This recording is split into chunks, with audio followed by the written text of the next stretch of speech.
जी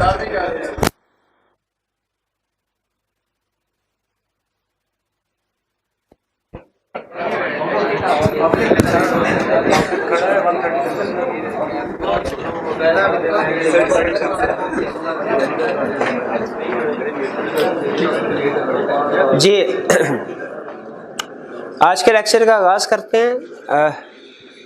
पहले previous lecture में से कोई क्वेश्चन पूछना चाहते हो तो पूछ लीजिए। जी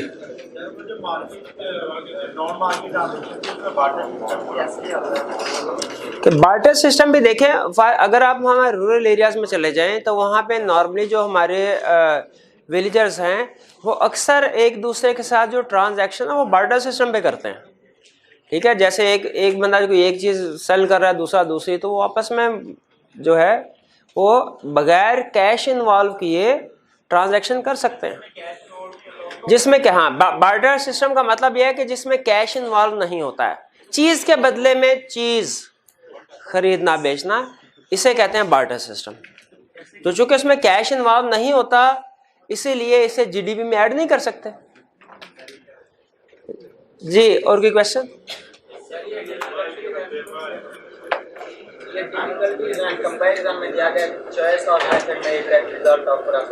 हाँ जी, हाँ, इनका क्वेश्चन ये है कि सर डिफिकल्टीज में आपने ये लिखा है कि चॉइस ऑफ मेथड जो है इससे रिजल्ट इफेक्ट होता है, रिजल्ट डिफरेंट हो सकता है। एक कंट्री किसी और मेथड के मुताबिक जीडीपी कैलकुलेट करे, दूसरी कंट्री किसी और मेथड के मुताबिक, तो दोनों का जो रिजल्ट है वो डिफरेंट हो सकता है। हालांकि हमने जो क्वेश्चंस किए हैं जिनमें जीडीपी कैलकुलेट करते हैं तीनों मेथड से, उनमें जीडीपी सेम आती है, कोई सा भी मेथड यूज करें। याद रखें थ्योरेटिकली जीडीपी सेम होगी लेकिन प्रैक्टिकली डिफिकल्ट होता है डाटा कैलकुलेट करना। हो सकता है एक मेथड में आपको डाटा मिल जाए, दूसरे मेथड में कंप्लीट डाटा ना मिल सके, तो आपके लिए प्रॉब्लम होती है। इसीलिए एग्जाम पॉइंट ऑफ व्यू तक चूंकि सारा डाटा हाइपोथेटिकली खुद बनाया गया होता है, तो इसमें हमेशा जब कभी आप कैलकुलेशन करेंगे तो किसी भी मेथड से आप कैलकुलेशन कर ले जीडीपी सेम आएगा, लेकिन प्रैक्टिकली ऐसा नहीं होता। ठीक है, प्रैक्टिकली चूंकि आपको डिफरेंट नेचर का डाटा चाहिए होता है और वो कलेक्ट करने में प्रॉब्लम होती है, इसलिए हो सकता है कि वो डाटा ना होने की वजह से आपको कुछ फिगर एज्यूम करना पड़े, वो रिजल्ट फिर सेम नहीं आता, प्रैक्टिकली कुछ ना कुछ फर्क आता है। जी और कोई क्वेश्चन? चलिए आज का लेक्चर स्टार्ट करते हैं। आज का लेक्चर हमारा मैक्रो इकोनॉमिक्स में सबसे अहम लेक्चर है। आज का लेक्चर हमारा मैक्रो इकोनॉमिक्स में सबसे अहम लेक्चर है। आपको याद होगा कि जिस दिन हमने इकोनॉमिक्स शुरू की थी माइक्रो इकोनॉमिक्स में, मैंने आपको जब law of demand and law of supply पढ़ाया था उस वक्त ये कहा था कि इकोनॉमिस्ट ये कहते हैं कि जिसने डिमांड और सप्लाई का कंसेप्ट सीख लिया आधा इकोनॉमिस्ट हो गया। वो कंसेप्चुअली 50% इकोनॉमिस्ट उसको आ गई। उसी तरह सिमिलर कंसेप्ट अप्लाई होता है मैक्रो इकोनॉमिक्स में भी, कि मैक्रो इकोनॉमिक्स में भी जो आज हम कंसेप्ट स्टडी करने जा रहे हैं, अगर आपको समझ आ गया तो यूं समझ लीजिए आपने 50% मैक्रो इकोनॉमिक्स कंसेप्चुअली समझ ली। इसका ये मतलब नहीं है कि आज के लेक्चर के बाद सेशन खत्म हो जाएगा और 50% माइक्रो में बढ़ गया 50% सेशन, नहीं, कंसेप्चुअली, क्योंकि जाहिर है फिर भी इसके बाद भी कुछ ना कुछ कंसेप्ट ऐसे हैं जो डिस्कस करने वाले हैं, समझने हैं हमने। स्टार्ट करें? अटेंटिव है? चलिए, ये भाई अटेंटिव नहीं है, ये आपस में बातें कर रहे हैं। इजाजत है? नहीं, मेरे बारे में भी बात ना कीजिए, हैं, लेक्चर के ऊपर फोकस कीजिए। स्टार्ट करें जी आज का लेक्चर। आज जो टॉपिक स्टडी करने जा रहे हैं हम वो है मैक्रो इकोनॉमिक इक्विलिब्रियम। कौन सा इक्विलिब्रियम? ये मैक्रो इक्विलिब्रियम है, माइक्रो इक्विलिब्रियम नहीं है। माइक्रो इक्विलिब्रियम कौन सा था? डिमांड एंड सप्लाई जहां पे इक्वल होते थे, वो इक्विलिब्रियम माइक्रो इक्विलिब्रियम था। क्यों? क्योंकि वो एक सिंगल गुड का था, सिंगल मार्केट का इक्विलिब्रियम था। पूरे के पूरे पाकिस्तान की सारी मार्केट्स का इक्विलिब्रियम नहीं था जो माइक्रो इकोनॉमिक्स में पढ़ा। माइक्रो इकोनॉमिक्स में जो हमने इक्विलिब्रियम पढ़ा कि किसी भी चीज की प्राइस कौन सी डिसाइड होगी जहां पे उसकी डिमांड और सप्लाई इक्वल होगी, वो भी एक इक्विलिब्रियम था। लेकिन वो माइक्रो इक्विलिब्रियम था। क्यों? वो सिंगल गुड सिंगल मार्केट पे बेस कर रहा था इक्विलिब्रियम। अगर हम इक्विलिब्रियम आइडेंटिफाई करें सिंगल मार्केट का नहीं, पूरे पाकिस्तान में जितनी भी मार्केट्स हैं उन सब का, पूरे पाकिस्तान में जितनी भी गुड सेल परचेज होती हैं, जितनी भी मार्केट्स हैं, उन सब का कलेक्टिव एग्रीगेट करके इक्विलिब्रियम आइडेंटिफाई करें, उसे क्या कहेंगे? Macro equilibrium. तो माइक्रो इक्विलिब्रियम और मैक्रो इक्विलिब्रियम में फर्क समझ आया? माइक्रो इक्विलिब्रियम है सिंगल प्रोडक्ट का इक्विलिब्रियम, मैक्रो इक्विलिब्रियम है पूरे पाकिस्तान में जितनी भी गुड्स है, जितनी भी मार्केट्स हैं, उन सब का एग्रीगेट कलेक्टिव कंबाइंड इक्विलिब्रियम। तो आज हम कौन सा इक्विलिब्रियम पढ़ने जा रहे हैं? मैक्रो इक्विलिब्रियम या मैक्रो इकोनॉमिक इक्विलिब्रियम, एग्रीगेट। अब देखें, माइक्रो इक्विलिब्रियम में फॉर्मूला क्या था कि कोई भी मार्केट कब इक्विलिब्रियम में है? डिमांड और सप्लाई इक्वल है। अब यहां पे मार्केट नहीं पढ़ रहे, पूरी की पूरी इकोनॉमी पढ़ रहे हैं। मार्केट नहीं पढ़ रहे, पूरी की पूरी इकोनॉमी पढ़ रहे हैं। पूरी की पूरी इकोनॉमी किस वक्त इक्विलिब्रियम में होगी? जब एग्रीगेट डिमांड और एग्रीगेट सप्लाई इक्वल होगी। फिर बताइए, macro economic equilibrium, macro equilibrium कौन सा पॉइंट होगा? जहां पे aggregate demand aggregate supply equal होगी। मैक्रो इकोनॉमिक इक्विलिब्रियम कौन सा है? जहां पे aggregate demand aggregate supply equal होगी। हम कहा भैया हमने तो डिमांड पढ़ा था, एग्रीगेट डिमांड कहां से आ गया? हमने तो सप्लाई पढ़ा था, एग्रीगेट सप्लाई किधर से आ गया? तो पहले एग्रीगेट डिमांड पढ़ेंगे, फिर उसके बाद एग्रीगेट सप्लाई पढ़ेंगे। पहले कौन सा पढ़ेगा? Aggregate demand. देखें, डिमांड का मतलब क्या? चीज की डिमांड, किसी भी चीज की। लफ्ज एग्रीगेट का मतलब क्या है? टोटल पाकिस्तान में जितनी भी चीजें हैं उन सब की डिमांड ओवरऑल। ठीक है, पाकिस्तान में जितनी भी गुड्स हैं, पूरे पाकिस्तान में, पूरी इकोनॉमी में, पूरी कंट्री में, उन सब की कलेक्टिव डिमांड को, उन सब की डिमांड को ऐड कर दें तो हमारे पास क्या आएगा? एग्रीगेट। ये इंडिविजुअल डिमांड नहीं है, इंडिविजुअल डिमांड तो एक गुड की होती है। ये किसकी कौन सी डिमांड है? Aggregate demand. क्लियर हो? यानी पाकिस्तान में जितनी भी चीजें प्रोड्यूस होती है उन सब की डिमांड को ऐड कर दे तो क्या बनेगा? ठीक है, aggregate demand is the quantity of good which buyers are willing to buy at different price levels. Aggregate सारे के सारे बायर्स। अच्छा मुझे बताइए, मार्केट में जो डिमांड क्रिएट होगी, मार्केट पार्टिसिपेंट क्रिएट करेंगे ना? कंज्यूमर की वजह से डिमांड होगी, कंज्यूमर की वजह से डिमांड होगी, प्रोड्यूसर की वजह से डिमांड होगी। प्रोड्यूसर भी तो डिमांड करेंगे, वो रॉ मटेरियल वगैरह, मशीनरी वगैरह। फर्क सिर्फ यह है कि कंज्यूमर करेंगे कंज्यूमर गुड डिमांड, प्रोड्यूसर करेंगे कैपिटल गुड्स डिमांड। करेंगे दोनों, गवर्नमेंट भी डिमांड करेगी, फॉरेन ट्रेडर्स भी करेंगे। तो इसका मतलब ये हुआ एग्रीगेट डिमांड है इकोनॉमी में जितनी भी गुड्स हैं उन सब की कलेक्टिव डिमांड। और इकोनॉमी में 4 लोग डिमांड करते हैं, तो क्या मैं ये कह सकता हूं, बहुत अहम कंसेप्ट है, ये कह सकता हूं कि aggregate demand is equal to C plus I plus G plus X minus M. Aggregate demand is equal to पहले पार्टिसिपेंट की डिमांड प्लस दूसरे पार्टिसिपेंट की डिमांड प्लस तीसरे पार्टिसिपेंट की डिमांड प्लस चौथे पार्टिसिपेंट की डिमांड। मार्केट में 4 ही participant होते हैं ना, 4 ही प्लेयर है, इन सब की डिमांड को इकट्ठा कर दे, एग्रीगेट डिमांड बन जाएगी कि नहीं बनेगी? पक्की बात है। तो एग्रीगेट डिमांड क्या है? वो कह रहा है aggregate demand is the quantity of all goods and services in an economy. All को अंडरलाइन करें, सिंगल नहीं कह रहा, all goods and services in economy which buyers are willing and able to buy at different price level. कहते हैं aggregate demand के 4 component, 4 determinants होते हैं। एग्रीगेट डिमांड कितनी चीजों को इकट्ठा करके बनती है? C plus I plus G plus X minus M। ये चीज तो 5 कैसे हो गए भाई? C consumption, I investment, G government spending, X minus M net export. X और M अलहदा नहीं मेरे भाई, नेट एक्सपोर्ट। इसका मतलब है आपने जीडीपी के क्वेश्चंस नहीं किए ना। मुझे कैसे पता चला भला भाई? उधर X माइनस M एक कंपोनेंट था, तो ये 5 नहीं है, 4 है। ये नेट एक्सपोर्ट कहलाता है। तो aggregate demand is equal to C plus I plus G plus X minus M। यहां तक क्लियर है? चलिए अब मुझे ये बताइए, सिंपल डिमांड कर्व याद है आपको?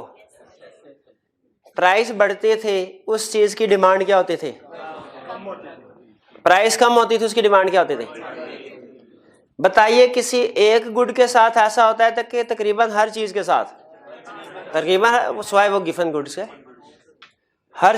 तो बताइए अगर हम पूरी इकोनॉमी में जितनी भी गुड्स हैं उन सब का एनालिसिस करें, उन सब की डिमांड इकट्ठी करें, तो जब प्राइस लेवल ज्यादा, प्राइस नहीं कह रहा, प्राइस लेवल कह रहा हूं, क्यों?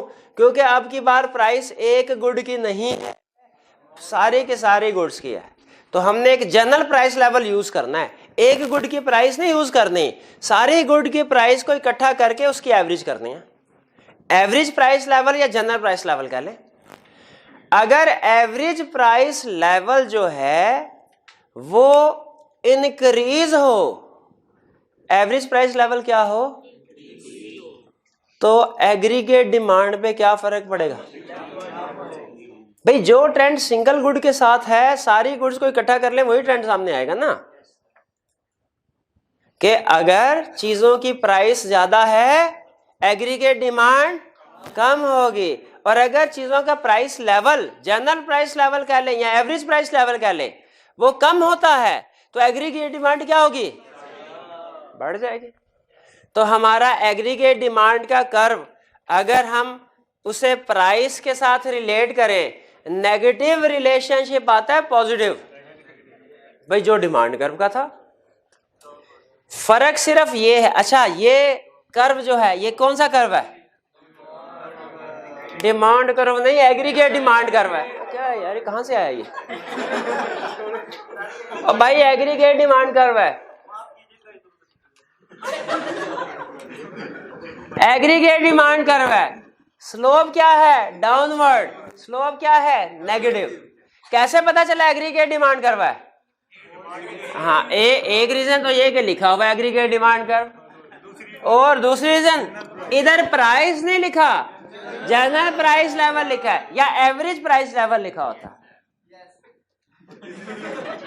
इधर आउटपुट नहीं लिखा हुआ, नेशनल आउटपुट लिखा, जिसे जीडीपी भी कहते हैं। इसका मतलब ये हुआ, अगर आपने एग्रीगेट डिमांड कर्व ड्रा किया, इधर लिख दिया प्राइस, इधर लिख दिया आउटपुट, नंबर कितने मिलेंगे? 0। के डायग्राम बना रहे हैं एग्रीगेट डिमांड की, एक्स एक्सिस वाई एक्सिस पे डिमांड के पैरामीटर्स लिख दिए, गलत।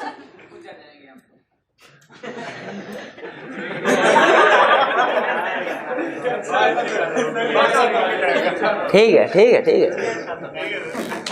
एग्रीगेट डिमांड क्लियर हो गया। एग्रीगेट डिमांड क्या होता है? एग्रीगेट कंसेप्ट बताइए। एग्रीगेट डिमांड क्या होता है? इकोनॉमी में जितने भी गुड्स हैं उन सब की कलेक्टिव डिमांड एग्रीगेट डिमांड है। एग्रीगेट डिमांड का फार्मूला क्या होता है? AD is equal to C plus I plus G plus X minus M। अब मुझे ये बताइए, अगर आई कैप हमसे पूछे कि डिमांड के डिटर्मिनेंट्स बताओ, तो क्या बताएंगे? 0 नंबर। मैंने डिमांड के डिटर्मिनेंट्स पूछे थे, एग्रीगेट डिमांड के नहीं। क्वेश्चन की रिक्वायरमेंट को गौर से पढ़े। अगली अटेम्प्ट अब रिक्वायरमेंट को गौर से नहीं पढ़ा तो यही होगा ना, अगली टाइम लगेगा। बताइए एग्रीगेट डिमांड के डिटर्मिनेंट्स कौन से हैं? हाँ, कौन कौन से? प्लस सी का क्या मतलब? Private consumption. आई का क्या मतलब? Gross private investment. जी का क्या मतलब? एक्स माइनस एम का क्या मतलब? बताइए, क्या एक एक करके एक्सप्लेन कर दूं कि जीडीपी की कैलकुलेशन में डिस्कस कर चुके हैं? चले, शुक्र है कर चुके हम ये सारे। सी का क्या मतलब है, आई का, जी का, एक्स माइनस एम का। अब देखें सबसे अहम कंसेप्ट, अब सबसे अहम कंसेप्ट, क्या एग्रीगेट डिमांड कर्व शिफ्ट हो सकता है राइट वर्ड के लेफ्ट वर्ड? राइट वर्ड भी शिफ्ट हो सकता है, तो लिखा हुआ है aggregate demand can shift right word and left word. ये कौन सी बात बताई? असल बात तो पूछ से लगाओ। बताइए कि कंजम्पशन इंक्रीज होगी अगर एग्रीगेट डिमांड कर्व पे, क्या फर्क पड़ेगा? Right word shift. Consumption increase हो रही है, की बात है। इन्वेस्टमेंट डिक्रीज हो जाए तो, इन्वेस्टमेंट डिक्रीज हो जाए, गवर्नमेंट स्पेंडिंग इंक्रीज हो जाए, इंपोर्ट डिक्रीज हो जाए, फंस गए यहां पे। इंपोर्ट डिक्रीज हो गई तो नेट एक्सपोर्ट हमारे बढ़ जाएगी, राइट वर्ड शिफ्ट होगा। भाई ये कंसेप्ट क्लियर हुआ आपका? अब एक्सपोर्ट तो पूछूंगा नहीं, वो तो आपको एक्सपोर्ट बढ़ेगी, राइट वर्ड कम होगी, लेफ्ट वर्ड। कोई बात नहीं, अभी समझा देता हूं मेरे भाई को। कौन सी बात नहीं समझ आई? ये वाले, ये सारे सुन लीजिए। नहीं भैया, जाहिर है स्टूडेंट के साथ जो है मीठा जाए, बच्चे हैं यार, ऐसे ना करें, हमारे छोटे बच्चे ऐसे ना करें। बाकी दिलों के भेद अल्लाह ताला जानता है। प्राइवेट कंजम्पशन है वो जो कंज्यूमर खर्चा करते हैं, इन्वेस्टमेंट वो जो प्रोड्यूसर इन्वेस्ट करते हैं, प्रोड्यूसर, सेलर्स, हमारे बिजनेसमैन। गवर्नमेंट स्पेंडिंग जो गवर्नमेंट के खर्चे हैं। Net export, export minus import जो हमारे फॉरेन ट्रेडर्स हैं। इनमें से 4 कंपोनेंट है, इनमें से कोई भी कंपोनेंट इंक्रीज हो जाए aggregate demand curve right word shift करेगी, और इनमें से कोई भी कंपोनेंट डिक्रीज हो जाए aggregate demand left word shift करेगी। तो भाई और क्या इसमें से निकालना है? बस यही समझाया मैंने, और तो कुछ समझाया भी नहीं। एग्रीगेट डिमांड कितनी चीजों से मिलके बने? वो चीजें बढ़ जाएंगी, एग्रीगेट डिमांड भी बढ़ जाएगी। वो चीजें कम हो जाएंगी, एग्रीगेट डिमांड भी कम हो जाएगी। यही समझाया है, कसम ले लो, इसके अलावा कोई चीज नहीं समझाई। यही समझाया, सिर्फ ये है कि बढ़ेगी तो राइट वर्ड शिफ्ट है, कम होगी तो लेफ्ट वर्ड शिफ्ट है। आगे चलते हैं। ये एग्रीगेट डिमांड, एग्रीगेट डिमांड, ये समझ आगे। एग्रीगेट डिमांड अब क्या समझना है आपको? पता है दुनिया का कोई भी इक्विलिब्रियम हो सिर्फ एक कर्व से थोड़ा ही आ जाता है, 2 कर्व्स को साथ मिलाना पड़ा। मार्केट इक्विलिब्रियम पढ़ा, कौन कौन से कर्व को मिलाया? Demand and supply. इसके बाद कंज्यूमर इक्विलिब्रियम पढ़ा यूटिलिटी अप्रोच में, याद है आपको? और एक पढ़ा consumer equilibrium indifference curve approach में। इंडिफरेंस कर्व अप्रोच में कौन कौन सी 2 कर्व को मिलाया? इंडिफरेंस कर्व और बजट लाइन। फर्म इक्विलिब्रियम में किस किस को मिलाया?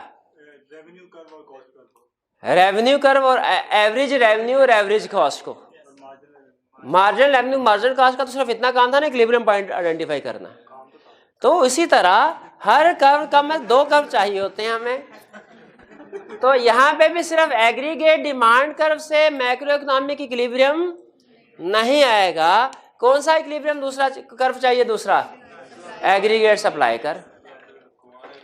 Aggregate supply curve. अच्छा अब देखिए एग्रीगेट सप्लाई कर्व, ये बात है 1945 के, सेकेंड वर्ल्ड वॉर। उससे पहले उस वक्त उससे पहले हर जगह पे क्लासिकल इकोनॉमिस्ट का दौर दौरा था, क्लासिकल इकोनॉमिस्ट। अब देखिए ये अटेंटिव होकर सुनने वाली बात है भैया, ये अटेंटिव हो जाए। Aggregate supply, aggregate demand curve पे कोई कंफ्लिक्ट नहीं है। दुनिया के सारे इकोनॉमिस्ट कहते हैं कि एग्रीगेट डिमांड कर्व की शेप यही है। एग्रीगेट सप्लाई कर्व पे आके इकोनॉमिस्ट दो हिस्सों में डिवाइड हो जाते हैं, एक वो जो 1945 से पहले वाले और एक उसके बाद वाले। ठीक है, नहीं 1945 वाला पॉइंट ऑफ व्यू अभी भी चल रहा है, अभी भी चल रहा है, लेकिन 1945 के बाद एक नया पॉइंट ऑफ व्यू आया। अब पहले सुने 1945 में हुआ सेकेंड वर्ल्ड वॉर। बताइए जब जंगें छिड़ती है तो इकोनॉमी डिप्रेशन में होती है या बूम में? डिप्रेशन में। तो कंट्रीज ने जो डिप्रेशन में थी अपने इकोनॉमिस्ट को बुलाया और कहा बताइए क्या किया जाए कि हमारी इकोनॉमी डिप्रेशन से निकले, हमारी आउटपुट बढ़े। क्योंकि डिप्रेशन में क्या होता है कि जो आउटपुट है वो बहुत कम हो जाती है। डिप्रेशन में क्या होता है या रिसेशन या डिप्रेशन में क्या होता है, आउटपुट कम हो जाती है। आउटपुट कम हो जाए उसे रिसेशन कहते हैं। रिसेशन बहुत ज्यादा अरसे तक चले उसे डिप्रेशन कहते हैं। डिप्रेशन ज्यादा सवेर है रिसेशन से, वैसे तो रिसेशन भी कम सवेर नहीं, लेकिन डिप्रेशन उससे भी ज्यादा सवेर। अब जो इकोनॉमिस्ट थे पहले 1945 से पहले, जिन्हें क्लासिकल या न्यू क्लासिकल कहा जाता है इकोनॉमिस्ट, वो ये कहते थे कि सर एग्रीगेट सप्लाई कर्व जो है ना इसकी ये दो तरह के होते हैं। एक शॉर्ट रन, गौर से सुने का बात, एग्रीगेट सप्लाई कर्व है एक शॉर्ट रन का एक लॉन्ग रन का। Short run aggregate supply curve जो है वो है सिंपल, जैसे हमने सप्लाई कर पढ़ा माइक्रो में, प्राइस बढ़ेगी आउटपुट बढ़ेगी, आउटपुट बढ़ेगी प्राइस बढ़ेगी, दोनों का पॉजिटिव रिलेशनशिप है। यह short run aggregate supply curve. इसमें एस शो कर रहा है सप्लाई को, ए शो कर रहा है एग्रीगेट को, एस आर शो कर रहा है शॉर्ट रन। तो ये क्या बना, short run aggregate supply curve. और एक होता है long run aggregate supply curve, ये वर्टिकल होता है, ये वर्टिकल होता है। अब पहले इन दो कर्व्स को हम समझते हैं। आज के लेक्चर करने वाली चीजें नहीं है, समझने वाली चीजें हैं कि ऐसा क्यों है। क्लासिकल इकोनॉमिस्ट कहते थे देखे सर, जैसे एक गुड की प्राइस जब बढ़ती है तो उसकी आउटपुट बढ़ती है, वो हमने पढ़ा हुआ है, लॉ ऑफ सप्लाई में यही पढ़ा। उसी तरह एग्रीगेट सप्लाई में भी इसी तरह होता है, कलेक्टिवली चीजों की प्राइसेस बढ़ेंगी तो उसके आउटपुट बढ़ेगी।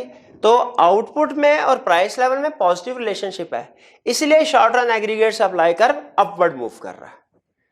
देख ले, प्राइस और आउटपुट दोनों में पॉजिटिव रिलेशनशिप है। क्लियर हुआ?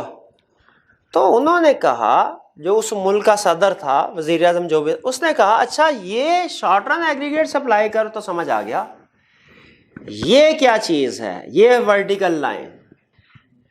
उसने कहा ये है long run aggregate supply curve. ये क्या है? Long run aggregate supply curve. यानी ये वो पॉइंट है जहां पे मैक्सिमम आप चीजें, जितनी एक कंट्री मैक्सिमम जितनी चीजें प्रोड्यूस कर सकती है, ये वो लेवल है। इसे कहते हैं, इसके बहुत से 3-4 नाम है। पोटेंशियल आउटपुट भी कहते हैं, इसे फुल एम्प्लॉयमेंट लेवल भी कहते हैं, ठीक है, इसे प्रोडक्टिव पोटेंशियल भी कहते हैं। इसके 2-3 नाम है। पोटेंशियल आउटपुट का मतलब क्या? एक कंट्री अपने सारे के सारे फैक्टर्स ऑफ प्रोडक्शन को यूज करते हुए जितनी चीजें प्रोड्यूस कर सकती है उसे कहते हैं पोटेंशियल आउटपुट। Potential output. उन्होंने कहा अच्छा ये पॉजिटिव क्यों नहीं, स्ट्रेट लाइन क्यों नहीं? उन्होंने कहा एग्जांपल से समझे।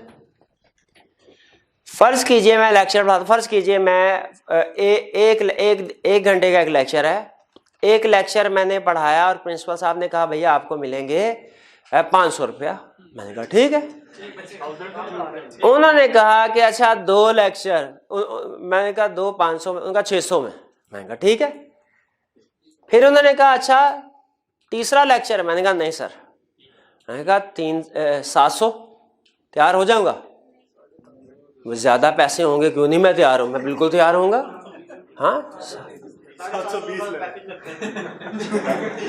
अब इसके बाद अगर कहें कि अच्छा 4th लेक्चर भी लेना है, 1 घंटे का एक लेक्चर है फर्ज कीजिए, पैसे जैसे जैसे पैसे ज्यादा करते जाएंगे मैं एग्री करता जाऊंगा। नॉर्मली ऐसे होता है ना, आपने ओवर टाइम का कंसर्न नहीं बढ़ा, 8 घंटे नॉर्मल आवर्स होते हैं। मजदूर से कहो भाई एक्स्ट्रा काम करना है, वो कहते हैं हम नहीं तैयार एक्स्ट्रा काम करने के लिए।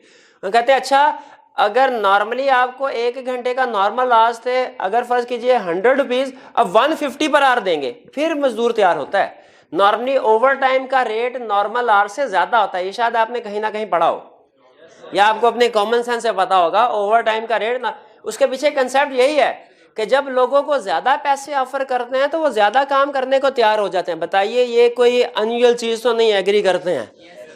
तो ये वही चीज है, प्राइस बढ़ती जाएगी, आउटपुट बढ़ती जाएगी, लोग ज्यादा काम कर देंगे। लेकिन भाई कितना एक टाइम आएगा जब उससे ज्यादा कैपेसिटी ही नहीं रहेगी किसी में काम करने के लिए। फर्ज कीजिए एक दिन में हम नॉर्मली 8 घंटे काम करते हैं, नॉर्मली बड़ा ओवर टाइम लगाए तो ज्यादा से ज्यादा 16 घंटे काम कर सकते हैं, इससे ज्यादा तो नहीं कर सकते। बड़ा ओवर टाइम लगाए तो ज्यादा से ज्यादा 16। अब मुझे यह बताइए कि अगर 16 घंटे हम काम कर रहे हैं और हमें ऑफर की जाती है कि आपको प्राइस और ज्यादा दी जाएगी, पैसे और ज्यादा दिए जाएंगे, क्या हम मजीद काम करने के लिए तैयार होंगे? हम कहेंगे सर ये इम्पॉसिबल है, हम अपनी सारी की सारी 100% एनर्जी अप्लाई करके भी एक दिन में सिर्फ 16 आवर्स काम कर सकते हैं, इससे ज्यादा काम नहीं कर सकते, इम्पॉसिबल है। इसीलिए ये कंसेप्ट देखिए, यहां पे दोनों लाइनें दोनों कंसेप्ट बता रही हैं। कह रहा है शॉर्ट रन में, यानी जब आप 2 से 4 घंटे, 4 से 8 घंटे, 8 से 10, 10 से 12 घंटे काम कर रहे हैं, शॉर्ट रन में प्राइस बढ़ रही है, आउटपुट बढ़ रही है, यानी वर्कर हमारा उसके रेट बढ़ने की वजह से ज्यादा काम कर रहा है। लेकिन बढ़ते बढ़ते बढ़ते बढ़ते एक टाइम आएगा जब वो अपने फुल आउटपुट जो है, फुल पोटेंशियल है, उस पे काम कर रहा होगा। अब जब वो अपने फुल पोटेंशियल पे काम कर रहा है, इसके बाद भी अगर आप उसको ज्यादा पैसे ऑफर करें तो क्या वो आउटपुट बढ़ाएगा? आउटपुट नहीं बढ़ा सकता। ठीक है, ये तो है, ये वाला एरिया जो है ना एग्रीगेट, ये तो यूं समझे इम्पॉसिबल किस्म का है। ये तो सिर्फ आपको दोनों कर्व लहदा दिखाने के लिए शो किया गया है। वर्कर यहां पे काम कर सकता है, यहां कर सकता है, यहां कर सकता है, लेकिन नॉर्मली इस लेवल पे काम, क्योंकि ये इसका लेवल है full employment level, potential output maximum. जब वर्कर इस लेवल पे आ जाएगा, उसके बाद उसे फर्ज कीजिए 16 घंटे है, उसके बाद आप उसे अगर मजीद पैसे देते भी रहें, क्या वो ज्यादा काम कर सकता है? ज्यादा आउटपुट दे सकता है? नहीं दे सकता। इसी तरह वो इसी एग्जाम्पल को कंट्री लेवल पे शिफ्ट करते हैं। कहते हैं पाकिस्तान के जितने भी रिसोर्सेस हैं, अगर आप प्राइस लेवल बढ़ाएंगे, लोग ज्यादा चीजें, बिजनेसमैन जो है वो अट्रैक्ट होगा, वो ज्यादा कारखाने स्टार्ट करेगा और प्रोडक्शन बढ़ाएगा, प्राइस लेवल और बढ़ेगा, प्रोडक्शन और बढ़ेगी। लेकिन प्राइस बढ़ते बढ़ते, आउटपुट बढ़ाते बढ़ाते एक लेवल ऐसा आएगा जब पाकिस्तान के सारे फैक्टर ऑफ प्रोडक्शन यूटिलाइज होना शुरू हो जाएंगे। उसके बाद अगर प्राइस लेवल बढ़े भी, क्या मजीद प्रोडक्शन बढ़ाई जा सकती है? नहीं बढ़ाई। इसका मतलब क्या है कि वो पाकिस्तान का long run aggregate supply curve है। तो ये long run aggregate supply curve show कर रहा है उस आउटपुट लेवल को जिससे ज्यादा चीजें प्रोड्यूस नहीं की जा सकती। ये 100% प्रोडक्शन लेवल है, इससे ज्यादा चीजें प्रोड्यूस नहीं की जा सकती। ये कंसेप्ट समझ आया? Short run aggregate supply curve और long run aggregate supply curve, ये किसने कहा था? Classical economist. क्लास जी, ये 1945 से पहले वाले, इन्हें कहते हैं क्लासिकल या न्यू क्लासिकल इकोनॉमिस्ट। अच्छा, मसला क्या हुआ था? जब ग्रेट डिप्रेशन आया तो उन्होंने कहा सर ये आउटपुट बहुत ज्यादा है, क्या करें? उन्होंने कहा जी आउटपुट बढ़ानी है। बादशाह ने पूछा कैसे बढ़ाएं? उस वक्त के क्लासिकल इकोनॉमिस्ट ने कहा सर आप एग्रीगेट सप्लाई बढ़ा दें, क्योंकि हमारी इकोनॉमिक्स ये कहती है, फर्ज कीजिए एग्रीगेट डिमांड कर्व ये था, एग्रीगेट डिमांड कर्व ये था, इसके मुताबिक करंट इक्विलिब्रियम ये था। गवर्नमेंट ने कहा जी इसको बढ़ाना है, उन्होंने कहा जी एग्रीगेट सप्लाई बढ़ाएं। अब बताइए अगर एग्रीगेट सप्लाई बढ़े तो क्या आउटपुट बढ़ जाती है? बढ़ जाती है ना। ये तो चूंकि वो एग्रीगेट सप्लाई कर थोड़ा उसने राइट वर्ड कर दिया, इसलिए आपको फर्क कम नजर आ रहा होगा। आप माइक्रो इकोनॉमी की डायग्राम जहन में ले आए। अगर आउटपुट बढ़ाना चाहते हैं एग्रीगेट सप्लाई बढ़ा दें, आउटपुट बढ़ती है कि नहीं बढ़ती? बिल्कुल बढ़ती है। जब बादशाह ने कहा अच्छा पक्की बात है, कहा बिल्कुल पक्की बात है। बादशाह ने एग्रीगेट सप्लाई बढ़ाई। क्या बढ़ाया? अच्छा एग्रीगेट सप्लाई डिस्कशन को यहां पे थोड़ी देर के लिए पॉज देते हैं। एग्रीगेट सप्लाई बढ़ाई कैसे होगी भाई? 4 फैक्टर्स ऑफ प्रोडक्शन है,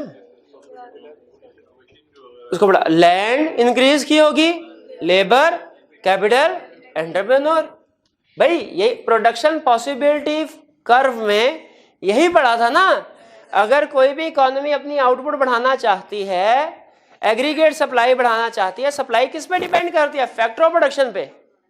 सप्लाई किस पे डिपेंड करती है? प्रोडक्शन कॉस्ट पे। नहीं पढ़ा सप्लाई के डिटर्मिनेंट्स में? माइक्रो इकोनॉमिक्स सप्लाई के डिटर्मिनेंट्स में क्या नहीं पढ़ा था कि अगर फैक्टर्स ऑफ प्रोडक्शन बढ़ जाए सप्लाई बढ़ जाती है, अगर प्रोडक्शन कॉस्ट कम हो जाए सप्लाई बढ़ जाती है? भी पढ़ा था कि नहीं? यहां पे उसी कंसेप्ट को एक्सपेंड कर रहे हैं हम। यहां पे कंसेप्ट वही है, सिर्फ अब एग्जांपल साथ में ऐड कर रहे हैं कि डिटर्मिनेंट्स ऑफ एग्रीगेट सप्लाई क्या है। एग्रीगेट सप्लाई के डिटर्मिनेंट, बड़े डिटर्मिनेंट 2, फैक्टर्स ऑफ प्रोडक्शन और दूसरा प्रोडक्शन कॉस्ट। लैंड बढ़ा दे एग्रीगेट सप्लाई बढ़ेगी कि नहीं बढ़ेगी? फैक्टर ऑफ प्रोडक्शन है, बढ़ेगी। लेबर, कैपिटल, एंटरप्रेन्योर, टेक्नोलॉजी वगैरह इंप्रूव हो जाए एग्रीगेट सप्लाई बढ़ेगी। कॉस्ट ऑफ इनपुट कम हो जाए एग्रीगेट सप्लाई बढ़ेगी। Indirect taxes and indirect taxes कम कर दें, सब्सिडी ज्यादा कर दें, एक्सचेंज रेट फेवरेबल हो जाए, इंपोर्ट प्राइसेस कम हो जाए, इंटरनेशनल मार्केट में पेट्रोल की प्राइस कम हो जाए, पाकिस्तान की एग्रीगेट सप्लाई में क्या फर्क पड़ेगा? बढ़ जाएगा। इंपोर्ट प्राइस कम होगी तो एग्रीगेट सप्लाई बढ़ेगी ना मेरे भाई। सस्ता नशा करेगा। ठीक है मेरे भाई, समझ आ गई मेरे भाई का? चलिए बाकी सब तो ठीक है, ये भी ठीक है, ये भी ठीक है, बाकी सब ठीक है तो ये भी ठीक है। कहानी में ट्विस्ट आने लगा मेरे भाई, अटेंटिव होके बैठ जाओ। अभी हम हैं किस जगह पे के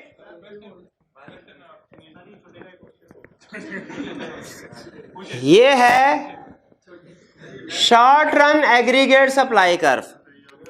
इकोनॉमी है इस वक्त, वो थोड़ा नीचे क्लोज हो गए थे, इस पॉइंट पे एग्रीगेट डिमांड ऐसे कर दे, एग्रीगेट डिमांड, इकोनॉमी इस पॉइंट पे है। ठीक है, ये मैंने कहा डायग्राम खुली बन जाए ना, कंसेप्ट क्लियर हो। बादशाह ने बुलाया, उसने कहा भाई इकोनॉमी डिप्रेशन में है, क्या करो? इकोनॉमिस्ट ने कहा सप्लाई बढ़ा, एग्रीगेट सप्लाई बढ़ा दो।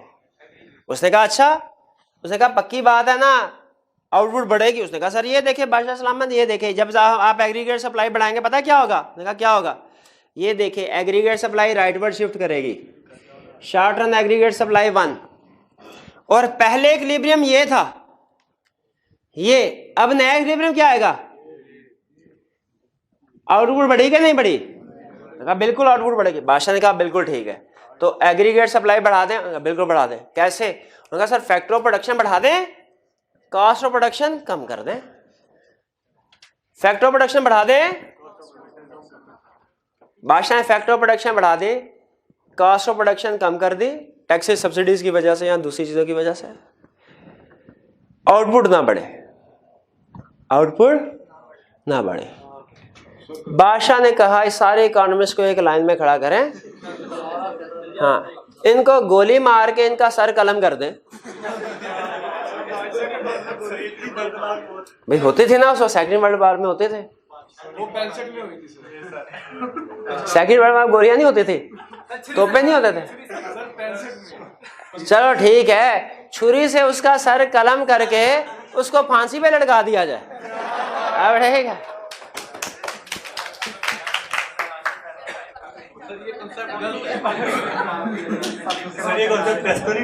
ये कंसेप्ट टेस्ट होगा मेरे भाई। नहीं मैं तो राइज में आया था 839 में सन, तब भी राइज में था मैं। और ये कंसेप्ट समझ आया कि नहीं आया? सारी चीजें डिस्कस हो जाएंगी सिवाय कंसेप्ट के। समझ आया? बादशाह ने पूरे मुल्क में ऐलान करवा दिया। उसने कहा जी जो कोई इस मसले का हल ढूंढेगा उसको 50 रुपए कहाँ है, धागा होकर बादशाह था वो, नहीं पार्ट टाइम मोची था क्या वो? सुबह के वक्त बादशाह करता है, रात को मोची की दुकान पे बैठ जाता है। उसने कहा कि जो इस मसले का हल लेके आएगा आधी सल्तनत उसके नाम कर दूंगा। दूर दराज जंगलों में एक गरीब लकड़हारे का बेटा रहता था। उसने अपने वाले साहब से इजाजत ली, वाले साहब इजाजत दी तो मैं बादशाह सलामत की खिदमत में हाजिर होकर इस मसले का हल पेश करूं। उसने कहा नहीं शायद तुमने ऐलान पूरा नहीं सुना, अगर मसले का हल पेश कर दिया आधी सल्तनत, अगर मसले का हल पेश ना कर सके सजाए मौत। उसने कहा नहीं बेफिक्र हो जाए, मैं हल तलाश करूंगा। चला गया बादशाह के पास। बादशाह कहने सर आपके मसले का हल जो है वो मुझे पता चल गया कि क्या है। बादशाह ने कहा क्या? उन्होंने कहा मसला यही था ना, आपका मसला यही था ना। क्या मसला था? कि ये है short run aggregate supply curve, ये है long run aggregate supply curve. Long run aggregate supply का कर्व क्लियर है ना? याद रखें आज के बाद जब कभी आपने मैक्रो इक्विलिब्रियम की डायग्राम बनाई उसमें चाहे लॉन्ग रन एग्रीगेट सप्लाई का काम हो या ना हो आपने उसे ड्रा लाजमी करना है, क्योंकि यही डायग्राम डिफरेंशिएट करेगी माइक्रो वाली इक्विलिब्रियम से मैक्रो को। माइक्रो इक्विलिब्रियम में लॉन्ग रन एग्रीगेट सप्लाई नहीं होता, मैक्रो में होता है। आज के बाद कसम खा ले जब कभी मैक्रो इक्विलिब्रियम की डायग्राम बनाएंगे long run aggregate supply curve जरूर जरूर जरूर शो करना है। और इसका कंसेप्ट पता है ना आपको कि ये फुल पोटेंशियल इकोनॉमी का शो कर रहा है, जिससे ज्यादा चाहे प्राइस बढ़ा भी दें आप चीजें प्रोड्यूस नहीं कर सकते। जैसे बादशाह साहब मसला यही है ना कि इकोनॉमिस्ट ने आपको ये कहा था ये है short run aggregate supply curve, ये है long run aggregate supply curve, ये है एग्रीगेट डिमांड। असूल के मुताबिक अगर आउटपुट बढ़ानी, आप आउटपुट बढ़ाना चाह रहे थे, कंट्री की जीडीपी बढ़ाना चाह रहे थे, असूल के मुताबिक अगर एग्रीगेट सप्लाई कर्व इंक्रीज हो जाए तो आउटपुट को बढ़नी चाहिए, और नहीं बढ़ी थी। बादशाह ने कहा बिल्कुल। उसने कहा मेरे पास इसका जवाब है, हल।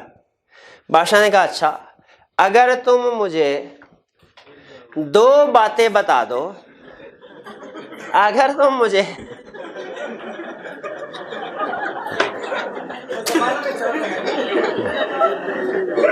नहीं पुराने जमाने में आप भी बादशाह तो नहीं थे। हाँ जिस तरह के शो का मुझे लग रहा है एग्रीगेट। अच्छा भाई बस कर दे, लेट बैठना पड़ेगा भाई, 10 मिनट रह गए, अभी 10 मिनट में कंक्लूड करना है इसको। लकड़हारे का बेटा कहने लगा कि बादशाह सलामत मैं आपको बता देता हूं उस मसले का हल क्या है। बादशाह ने कहा अगर तुम मुझे 2 बातें बता दो, एक ये कि ये मसला फेल क्यों हुआ, आधी सल्तनत इस बात पे दे दूंगा, और दूसरी बात ये बता दो कि इस मसले का हल क्या है, आधी सल्तनत इस बात पे। पूरी सल्तनत और ये हमारी टेंशन नहीं है, खुद क्या काम करता है, हमें नाम से कर। मैंने कहा बिल्कुल ठीक है। पहले सवाल का जवाब क्या कि ये अप्रोच फेल क्यों हुई, ये अप्रोच फेल क्यों हुई? उसने कहा सर इसमें सिर्फ एक गलती थी, क्या कि एग्रीगेट सप्लाई कर्व 2 नहीं होते, 1 होता है, और उसकी शेप ना ये है ना ये है, उसकी शेप है ये।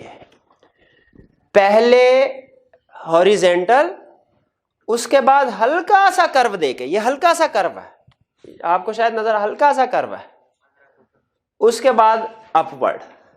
ये हल्का सा कर्व नजर आ रहा है ना, ये ऐसे नहीं है, ऐसे नहीं है, कोना नहीं है, ये ऐसे जाके हल्का सा कर्व ऐसे है। अगर आप कहें तो बना दूं कर्व? हाँ चलें ठीक है, अगली डायग्राम में बना दूंगा, आपकी फरमाइश पूरी हो जाएगी। मैंने कहा जी एग्रीगेट सप्लाई कर्व ये है। आपकी इकोनॉमी खड़े थे इस जगह पे, एग्रीगेट डिमांड। अब जरा गौर से सुनिएगा टेक्निकल डिस्कशन। इक्विलिब्रियम ये था जहां पे aggregate demand aggregate supply equal है, यहां पे भी यही था ना, इक्विलिब्रियम का फार्मूला सेम है, aggregate demand is equal to aggregate supply. यहां पे इक्विलिब्रियम ये था, एग्रीगेट सप्लाई बढ़ाने से यहां पहुंचना चाहिए था, नहीं पहुंचा, ठीक है, नहीं पहुंचा, इसीलिए अप्रोच फेल हुई। इसने कहा भाई साहब ये सिचुएशन आपकी, आप चाह रहे थे जीडीपी बढ़ाना, आप क्या चाह रहे थे? जीडीपी बढ़ाना। आपको सजेस्ट क्या किया गया? एग्रीगेट सप्लाई बढ़ाओ। असल में जब एग्रीगेट सप्लाई बढ़ी तो आपकी एग्रीगेट सप्लाई बढ़ के ये हो गई AS1, एग्रीगेट सप्लाई बढ़ी। अब बताइए एग्रीगेट सप्लाई बढ़ाई आपने उनके कहने पे,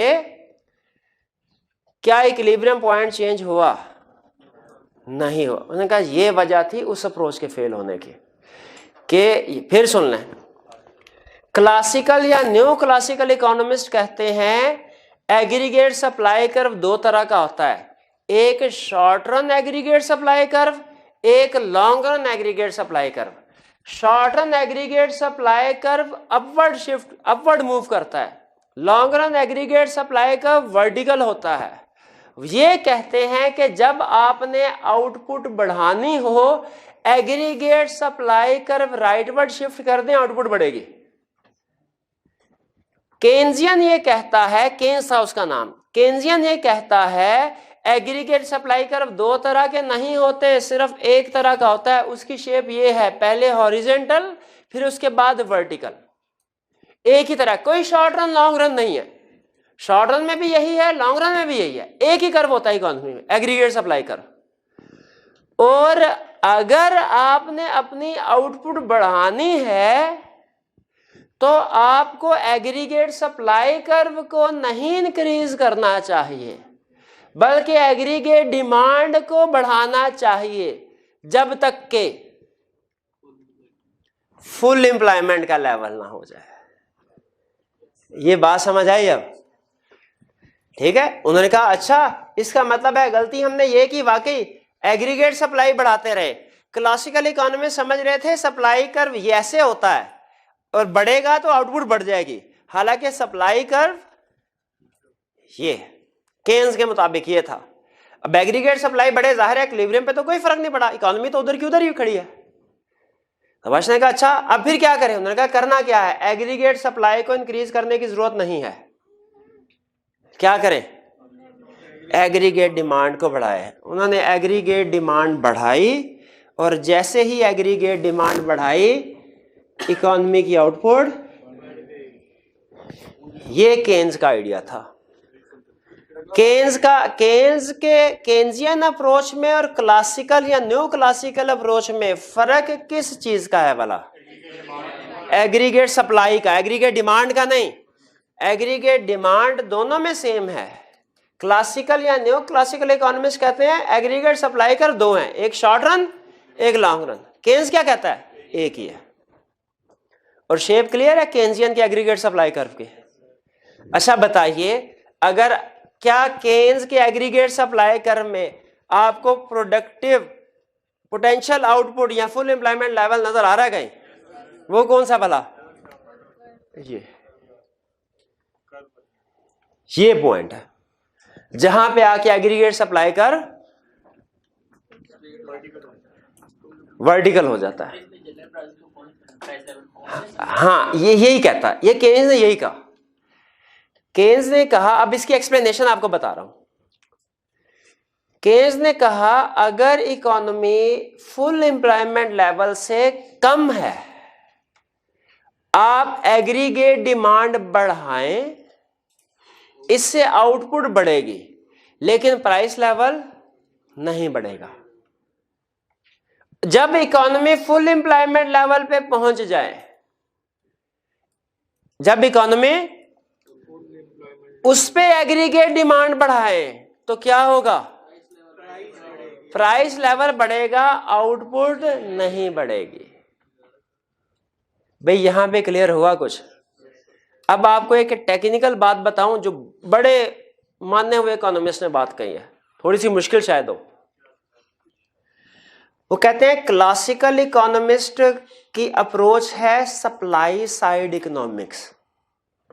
क्लासिकल इकोनॉमिस्ट ये कहते हैं इकोनॉमिक प्रॉब्लम में हल तलाश करना है ना, सप्लाई को चेंज करें। गवर्नमेंट देखें एग्रीगेट सप्लाई को भी इन्फ्लुएंस कर सकती है, एग्रीगेट डिमांड को भी कर सकती है।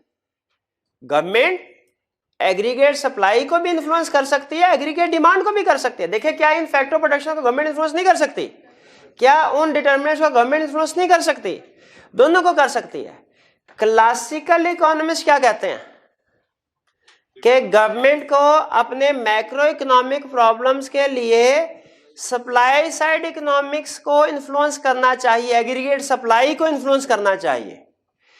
केन्जियन क्या कहते हैं? डिमांड साइड इकोनॉमिक्स, कि गवर्नमेंट को अपने मैक्रो इकोनॉमिक ऑब्जेक्टिव पूरे करने के लिए एग्रीगेट डिमांड को इन्फ्लुएंस करना चाहिए।